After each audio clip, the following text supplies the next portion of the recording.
Mari kita sama-sama berdoa sebelum kita masuk ke dalam firman Tuhan. Bapa di dalam surga, kami sudah memuji dan menyembah Tuhan. Saat ini kami membuka hati kami Tuhan untuk kembali disegarkan, diteguhkan, dihiburkan, untuk kembali diingatkan oleh firman Tuhan.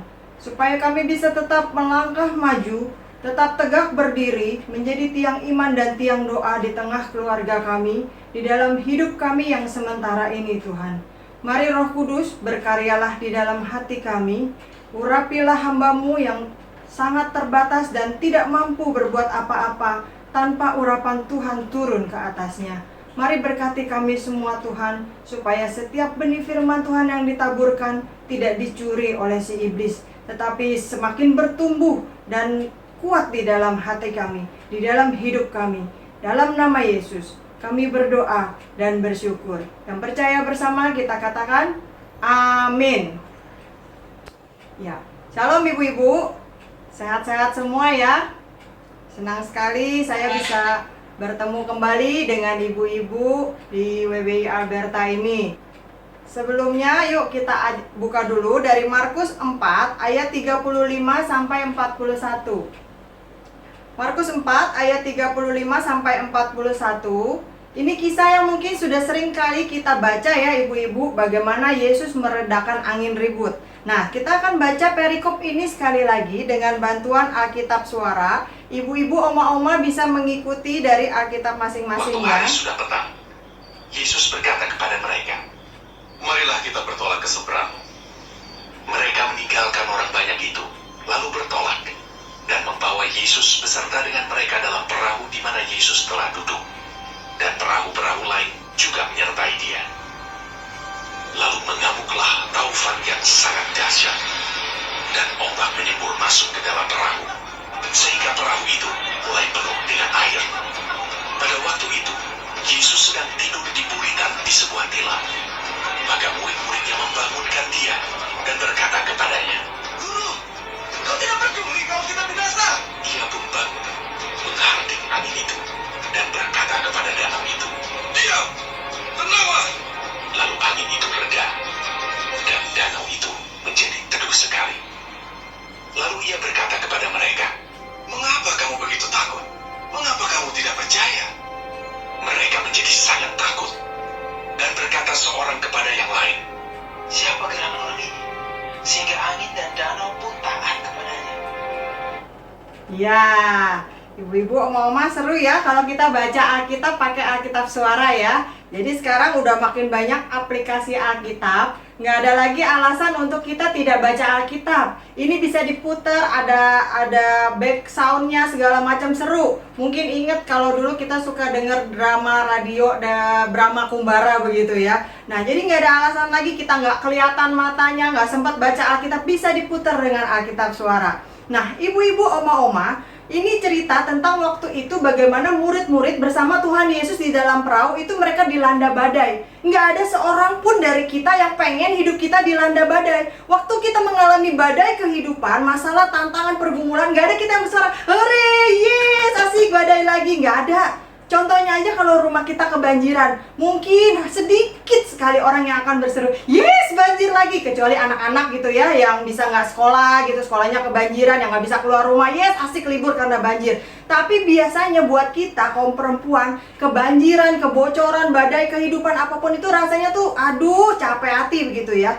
Nggak ada orang yang suka dilanda angin ribut, baik itu secara fakta, kejadian nyata, ataupun dalam kehidupan kita. Kita mah pengennya angin sepoi-sepoi ya, ibu-ibu, oma-oma ya. Berapa minggu ini berasa nggak panasnya luar biasa begitu ya. Rasanya tuh angin tuh kalau kita pasang kipas angin aja rasanya udah tetap panas gitu, nggak ada sejuk-sejuknya sama sekali. Semalam sempat hujan ya, sebentar, sekitar jam 3:30, sebentar sekali, dan itu pun benar-benar tidak sejuk begitu ya. Kita mengalami panas yang luar biasa, pengennya tuh angin sepoi-sepoi, enak, adem gitu ya, bukan angin ribut. Kenapa? Karena angin ribut, suaranya aja udah serem, suaranya aja udah nakutin. Belum lagi kelakuannya, pohon tumbang, rumah roboh, mobil terangkat, rumah tercabut, tiang listrik bisa melayang-layang, air laut semuanya naik gitu ya. Nah, ibu-ibu, oma-oma, kata angin ribut dalam bahasa aslinya atau bahasa Gerika itu dipakai kata seismos. Makanya kita tahu ada alat pencatat gempa bumi namanya seismograf dari kata ini begitu ya. Nah, gempa bumi yang terjadi bisa mengakibatkan tsunami. Kita ingat tsunami Aceh yang waktu itu sangat parah gitu ya. Air laut naik meninggi 10-15 meter, lebih tinggi dari bangunan-bangunan lain. Apapun diterjang, tergulung ombak raksasa, korban berjatuhan. Nah, malam itu di dalam kisah yang tadi kita baca, badai mengamuk dilukiskan dengan kata seismos ini. Artinya tuh seperti tsunami, dahsyat sekali, luar biasa. Dan Yesus beserta dengan murid-muridnya ada di dalam rumah. Bukan, Yesus dan murid-muridnya ada di tengah-tengah danau ketika tsunami itu terjadi. Jadi bayangkan betapa suasana yang hiruk-pikuk dan menakutkan. Pertanyaannya sekarang, ngapain Yesus membiarkan badai itu terjadi? Kalau ibu-ibu, oma-oma lihat kembali ke Markus 4 ayat 35, di situ kita baca, Yesus loh yang ngajak murid-muridnya ke sana.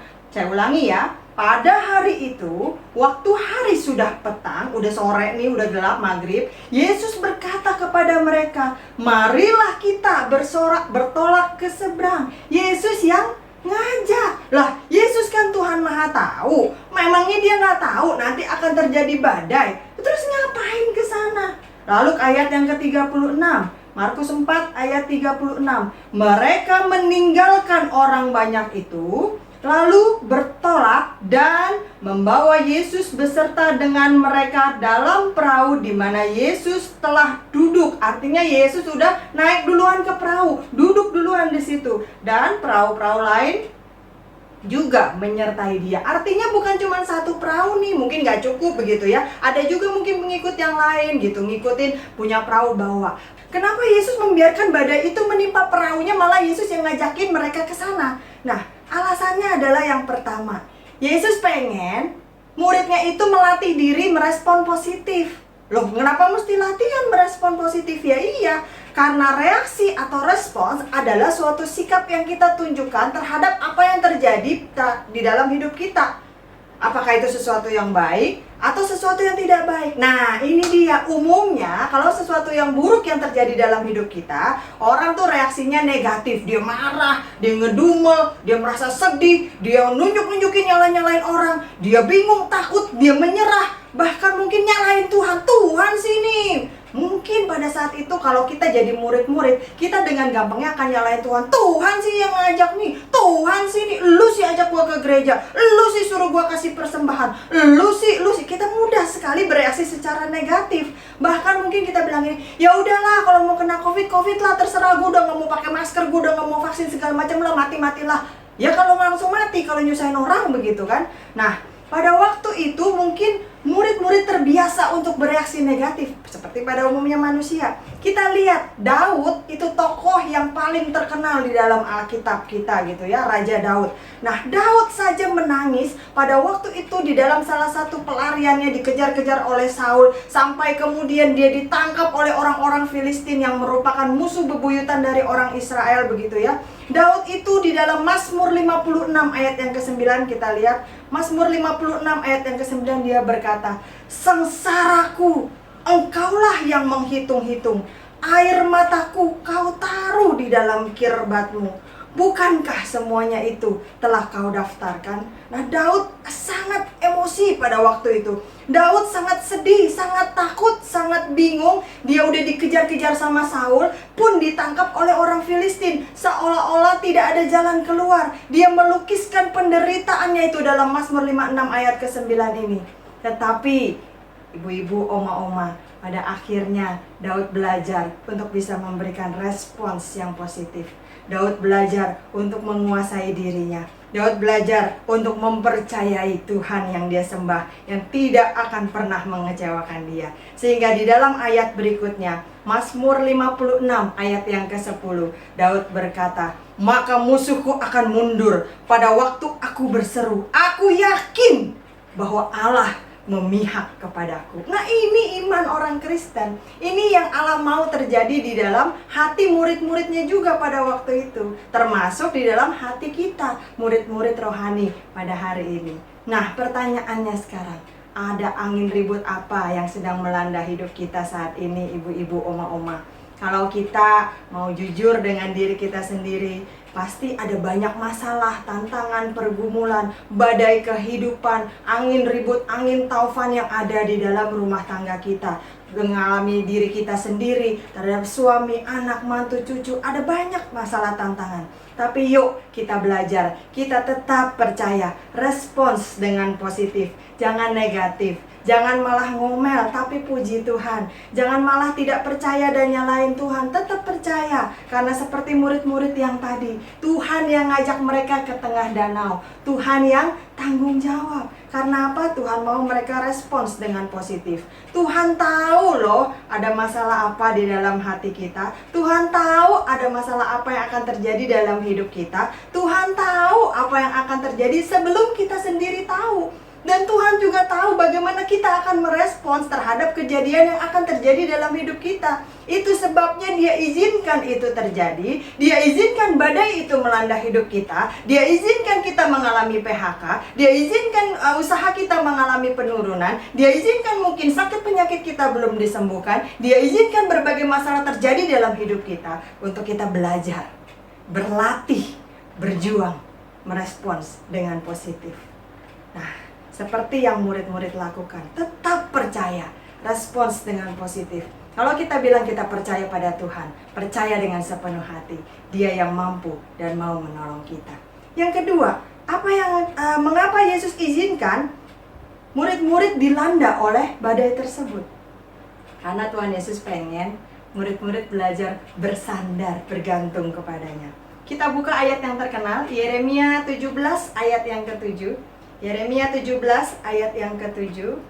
Saya bacakan bagi ibu-ibu, oma-oma sekalian. Yeremia 17 ayat yang ke-7. Diberkatilah orang yang mengandalkan Tuhan, yang menaruh harapannya pada Tuhan.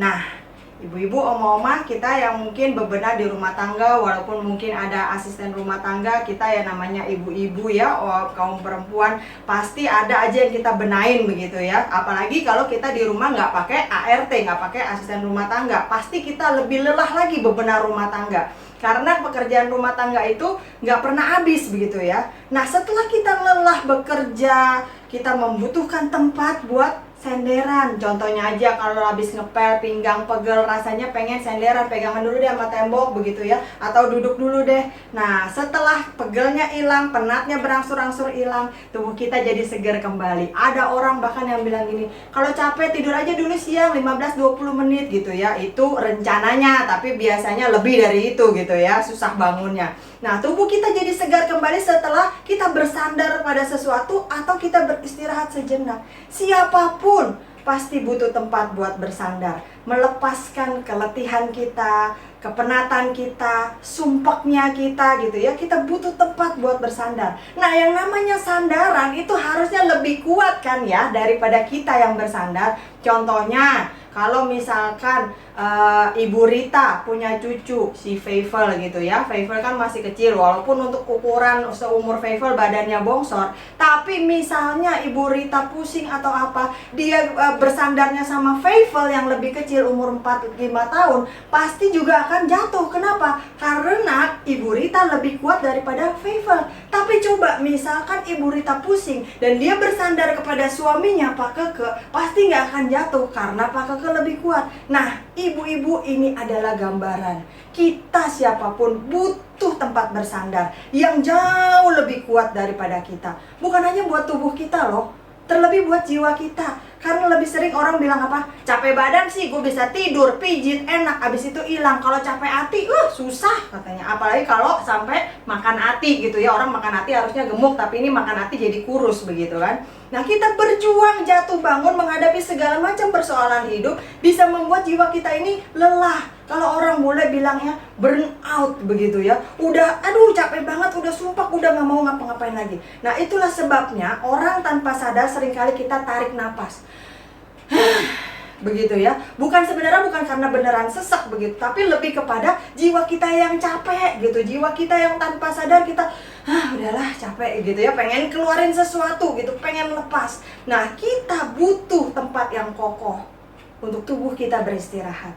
Kita juga butuh sosok yang kokoh untuk jiwa yang letih ini beristirahat. Kita butuh pribadi di mana kita bisa bersandar, bergantung, pribadi yang kuat, pribadi yang kokoh. Nah, jiwa ini tidak mungkin bisa bersandar kepada manusia. Kenapa? Karena manusia sama kayak kita, ibu-ibu, oma-oma. Satu kali dia bisa lemah, satu kali dia bisa down, satu kali dia bisa nggak sempat, satu kali dia bisa menyerah juga, satu kali dia juga mungkin punya masalah, satu kali dia juga bisa lelah. Jadi, kita harus bersandarnya kepada Tuhan. Udah tahu Bu Pendeta? Iya. Udah hafal Bu Pendeta? Semuanya udah sering kita dengar. Tapi setiap kali kita mengalami keletihan, kita tidak lari kepada Tuhan yang katanya kita udah tahu itu. Kita tetap cari tetangga tetangga di ujung jalan, cari saudara kita yang kaya, kita cari ke sana kemari, sampai yang terakhir baru Tuhan. Sama seperti murid-murid ini. Murid-murid sudah sangat berpengalaman sebagai nelayan. Nah, biasanya pekerjaan gembala, tukang kayu, nelayan itu terjadi turun-temurun di zaman dulu, ibu-ibu. Nah, biasa kalau bapaknya itu nelayan, dia akan ajarin anak-anaknya untuk jadi nelayan begitu. Jadi artinya mereka tuh udah dari sononya jadi nelayan. Udah tahu betul seluk-beluk, lika-liku danau Galilea dan di mana mereka berlayar pada malam itu. Dan karena mereka saking pengalamannya, udah tahu bahwa malam itu tidak akan terjadi badai. Karena apa? Karena udah tahu, lihat gejalanya, lihat rasi bintang, lihat letak bulan, lihat angin, mungkin segala macam. Kalau kita mungkin bingung ya, nggak tahu kok terjadi tiba-tiba. Tapi ini nelayan berpengalaman turun-temurun. Mereka udah tahu, makanya mereka ikut dengan Yesus. Nah, waktu angin mulai bertiup, mereka mencoba mengatasinya. Kok tumben nih angin, kok makin kenceng ya? Kok begini ya? Tidak biasanya, tidak ada gejalanya. Lalu berpikir, nggak usah ngomong sama guru deh. Guru itu kan anak tukang kayu. Guru nggak ngerti soal angin, apalagi badai. Dia mah mainnya di darat mulu, sama palu, sama kayu gitu kan. Dia mah udahlah, biarin aja guru tidur. Udah biarin aja, kita atasin aja sendiri. Kita kan hebat, kita kan pengalaman, kita kan bisa. Baru setelah semua dayanya habis, setelah mereka udah nggak tahu lagi harus ngapain, setelah semua perahu hampir penuh terisi air, setelah angin makin kencang, kemudian makin gelap, makin menyeramkan, setelah tenaga mereka sudah terkuras habis, semua akal sudah dicurahkan dan nggak tahu lagi harus punya ide apa. Disitulah mereka menyerah. Barulah pada saat itu mereka bangunkan Yesus. Guru, bangun dong. Ini badai, dari tadi kok tidur pules. Guru tidak peduli kalau kita binasa. Hampir saja terlambat, ibu-ibu, oma-oma. Nah, bagaimana dengan hidup kita sekarang? Kita memang nggak lagi naik perahu karena kita lagi ibadah di rumah masing-masing. Tapi di mana posisi finansial, keuangan, atau perekonomian kita saat ini? Bagaimana dengan usaha warung, toko, bisnis, usaha online, kantor, pabrik, pekerjaan kita atau pekerjaan suami kita, usaha yang kita jalani sekarang ini, ada di mana posisinya? Apakah kita sedang mengalami badai yang hebat juga? Ya, karena sebagian besar dilanda oleh pandemi. Tapi apakah kita mengerti artinya bersandar kepada Tuhan?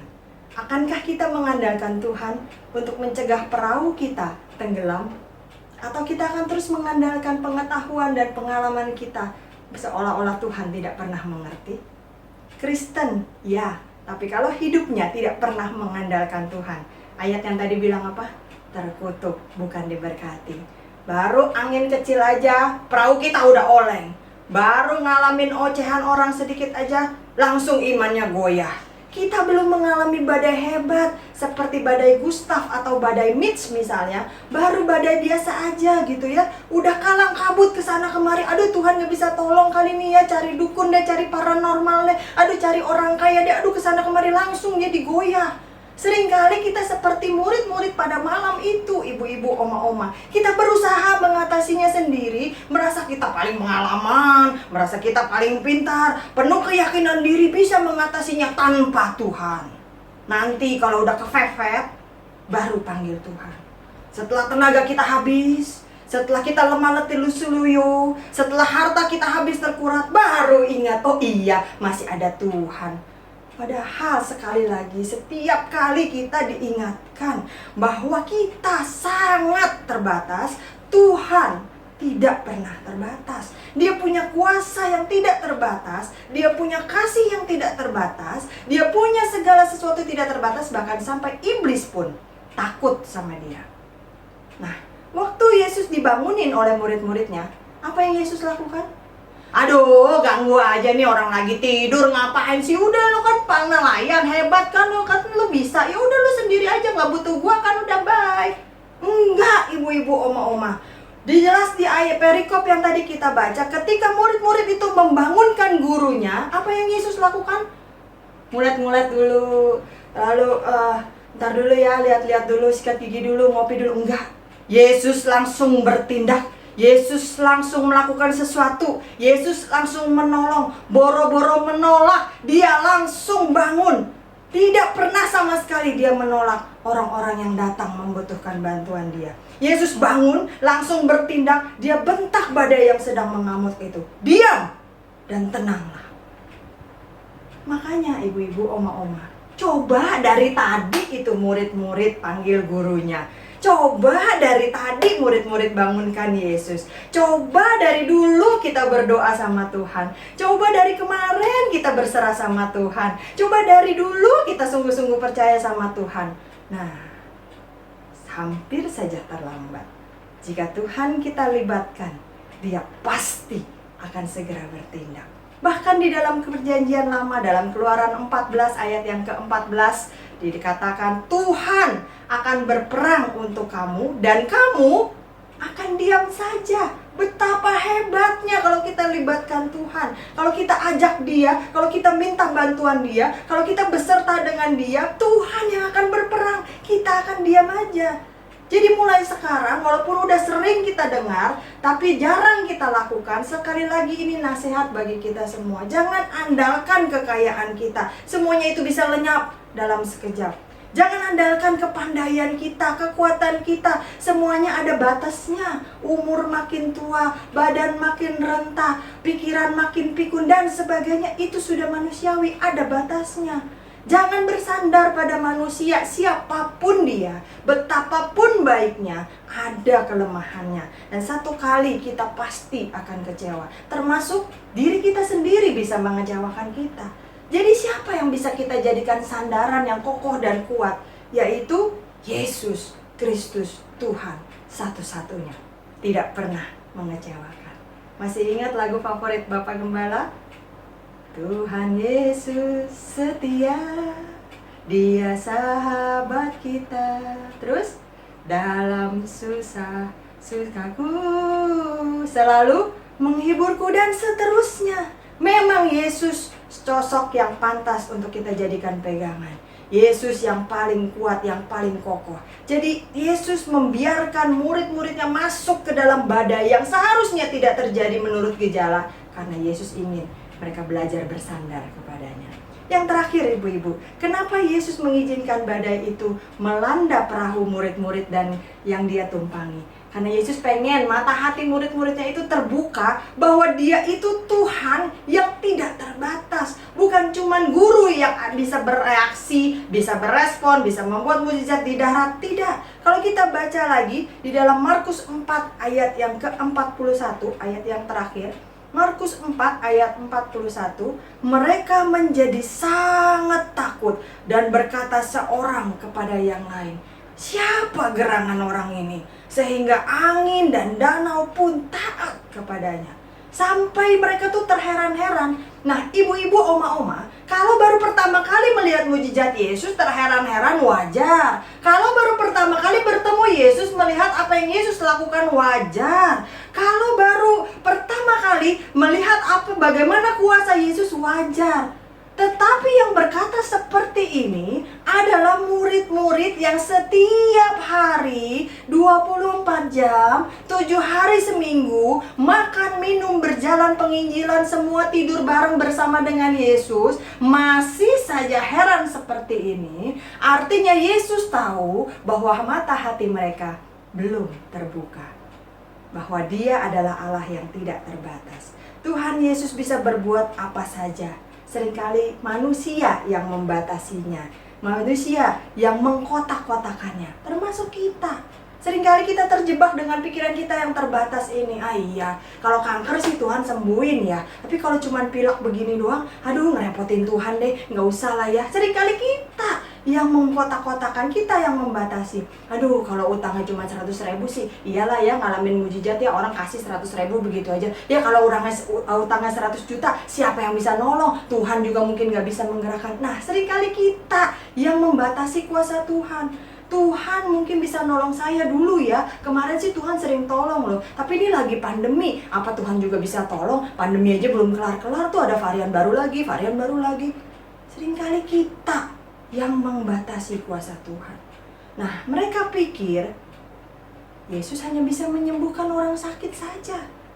Ya, paling hebat bisa kasih makan 15.000 orang lah. Tapi itu tetap di darat. Yesus mah nggak berdaya terhadap alam. Alam itu kan kejadian luar biasa. Siapa yang bisa kendalikan alam? Apalagi Yesus kan cuma anak tukang kayu. Taunya cuma serutan, martir begitu ya. Terus apalagi paku begitu. Yesus mana pernah main ke air begitu kan? Lagian aduh angin, matahari, bulan, siapa yang bisa kendalikan? Emangnya Aquaman? Nah, itu pikiran mereka membatasi karena mereka tidak paham, tidak tahu, belum terbuka bahwa Yesus gurunya yang setiap hari bersama dengan mereka itu adalah Allah yang tanpa batas. Makanya Yesus mengajak mereka masuk ke dalam badai tersebut supaya mata hati mereka terbuka, tercelik, terbelalak, menyaksikan bagaimana alam sekalipun tunduk kepada Yesus. Bukan cuma di darat dia jadi Tuhan, bukti juga di laut. Bukan cuma terhadap manusia dan makhluk hidup lainnya, tapi terhadap angin dan danau. Begitu juga di dalam hidup kita. Bukan cuma dulu dia bisa menolong kita, tapi sekarang sampai selamanya dia akan tetap sanggup untuk menolong kita. Jangan kita batasi kuasa Tuhan. Sehingga tanpa sadar mereka bilang, siapa gerangan orang ini? Sehingga angin dan danau pun taat kepadanya. Nah itu udah terbukti bahwa selama ini mereka nggak paham dengan siapa mereka berbagi hidup. Nah ada banyak sekali kejadian yang dicatat oleh Alkitab yang sebenarnya di luar akal manusia. Apa aja misalnya? Sarah, ibu-ibu, oma-oma masih ingat ya bagaimana Sarah waktu itu sudah berusia berapa? 90 tahunan, tapi hamil gitu ya. Dan udah menopause, Alkitab mengatakan sudah mati haid, tetapi tetap bisa hamil dan melahirkan Ishak sesuai dengan rencana Tuhan dan janji Tuhan kepada Abraham. Lalu kemudian perempuan yang pendarahan 12 tahun, bagaimana mungkin bisa sembuh dengan sekejap? Sekejap itu kalau kita kedipin mata, klik sekejap gitu ya. Hanya dengan menjamah loh, bukan diselimutin pakai jubah Yesus, bukan dengan merobek jubah Yesus, bukan dengan sembayangin jubah Yesus, tidak. Hanya dengan menjamah saja, dan sekejap itu juga pendarahan 12 tahunnya berhenti, stop sampai di situ. Itu sesuatu yang luar biasa. Bagaimana kita bisa menerangkan Lazarus yang sudah mati 4 hari, yang kata orang kalau 4 hari, lewat dari 3 hari itu mayat udah bengkak, udah bau busuk begitu ya. Lalu kemudian ketika batu kubur itu digulingkan, Yesus bilang, Lazarus keluarlah. Dia bisa jalan loncat-loncatan, bukan karena jadi pocong ya, tapi karena memang gayanya orang Israel kan dililit begitu ya. Jadi belum dibukain ya dia loncat-loncat keluar begitu kan. 4 hari di dalam kubur dan masih bisa hidup kembali, sehat, normal. Bagaimana manusia bisa menjelaskan hal seperti itu? Sulit sekali kita menjelaskannya dengan pikiran kita yang terbatas ini. Mustahil kita bilang, tidak masuk akal. Kalau gua nggak lihat sendiri sih, gua nggak percaya. Nah, makanya karena kita tahu pikiran ini terbatas, Jangan pakai pikiran ini ibu-ibu, oma-oma untuk memahami kedahsyatan Tuhan. Jangan pakai otak ini untuk bisa percaya kepada Tuhan. Tapi gunakan hati ini, karena hati ini Tuhan kasih hati nurani untuk kita bisa nyambung sama Tuhan. Jangan coba menganalisa peristiwa dalam hidup ini pakai otak yang terbatas. Lalu kita mulai main cocokologi, kayaknya begini nih, kayaknya begini nih. Gue hitung-hitung sih nanti Tuhan datangnya tanggal sekian, bulan sekian, tahun sekian nih. Ini kayaknya pandemi bakal begini nih. Ini kayak jangan. Untuk mengenal diri kita sendiri saja, kita pasti nggak bisa. Siapa sih kita yang bisa kenal diri kita 1000%?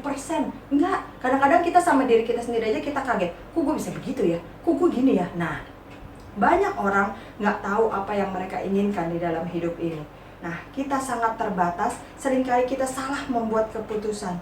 Kita mengandalkan pikiran kita terus berkutat di dalamnya seperti katak di dalam tempurung. Nah, inilah yang menjadi sumber kekecewaan kita yang terbesar. Ketika kita mencoba harus tahu segala sesuatu, kita mencoba mencari jawaban atas banyak hal. Kenapa saya sakit Tuhan? Kenapa suami saya meninggalkan saya? Kenapa anak saya kok begitu kurang ajarnya? Kenapa usaha saya bangkrut? Kita terus bertanya kenapa kita harus mencoba mengerti. Nah, disitulah kita akan makin kecewa.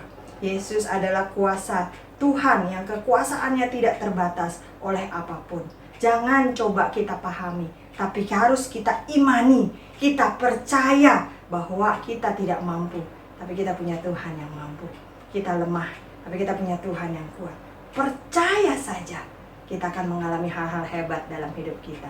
Kalau orang Kristen ditanya, gimana caranya bisa menjadi orang Kristen? Lalu kita bilang, oh gampang, cuma menerima Tuhan Yesus di dalam hati sebagai Tuhan dan Juru Selamat satu-satunya. Percaya saja.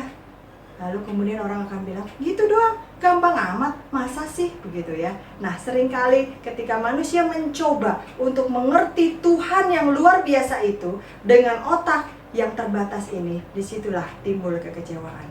Percaya saja, imani saja, hidup dengan iman, maka kita akan mengalami hal-hal hebat di dalam hidup kita. Amin, ibu-ibu, oma-oma. Jadi apa yang harus ada di dalam badai kehidupan? Yang pertama, ingat, respons dengan positif, jangan negatif. Kalau respon positif, maka hidup kita juga jadi positif. Kenapa kita bisa positif? Karena Allah selalu beserta dengan kita.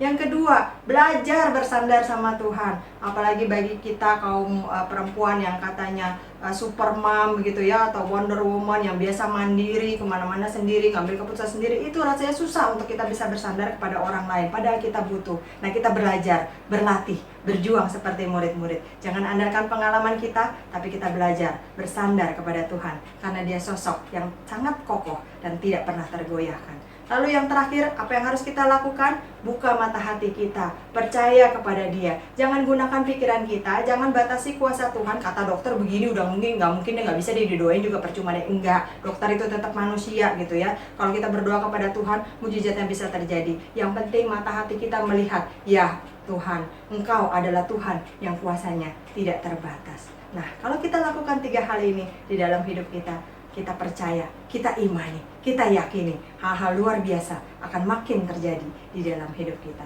Amin. Mari kita sama-sama berdoa. Bapa di dalam surga, terima kasih kalau hari ini kami kembali diingatkan.